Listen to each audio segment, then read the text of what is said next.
Bonjour, nous allons parler aujourd'hui de management, comment mobiliser, fidéliser, motiver les collaborateurs d'un cabinet d'expertise comptable. Alors aujourd'hui on est dans un contexte un peu particulier dans la mesure où les générations Y sont en place, les Z sont en train d'arriver et ces générations-là privilégient plutôt un emploi convenable à l'entrepreneuriat. On est dans un contexte de turnover important dans les cabinets où les collaborateurs peuvent partir au plus offrant.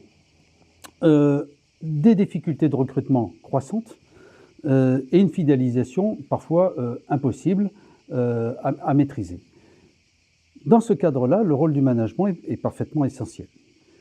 Aujourd'hui, qu'est-ce que l'on attend du manager?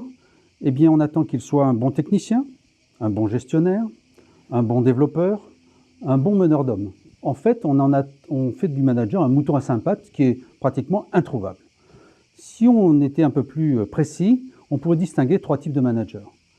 Le manager à dominante technique, dont le rôle est d'encadrer techniquement son équipe, de la former et de lui permettre de réaliser les objectifs de production.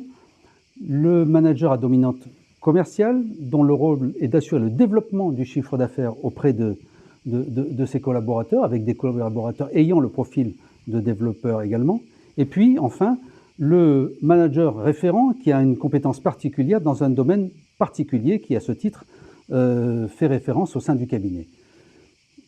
Dans ce cadre-là, le manager doit également, ou tout au moins va avoir à gérer des difficultés supplémentaires, c'est que dans l'élargissement des domaines de conseil, il va devoir gérer des profils différents et des profils de personnes qui, dans leur domaine propre, sont parfois plus compétentes que lui, même souvent, puisqu'il y a des domaines qui, par essence, il ne va pas maîtriser. La difficulté de ce manager, c'est qu'il a toujours été habitué à dominer, au moins techniquement, ses collaborateurs. Là, ça ne va pas être le cas, il va devoir mettre en œuvre d'autres ressources. Ces collaborateurs-là, comment les motiver, comment les emmener dans l'avenir? Eh bien, il faut sortir des sentiers battus, leur permettre de gérer des projets. On passe d'une entreprise classique, mode industriel, à une entreprise plus innovante qui va gérer des projets.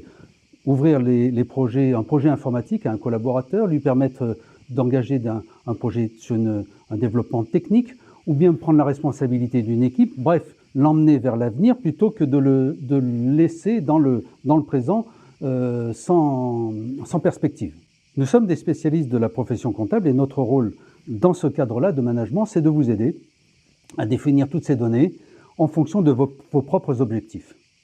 À bientôt, merci.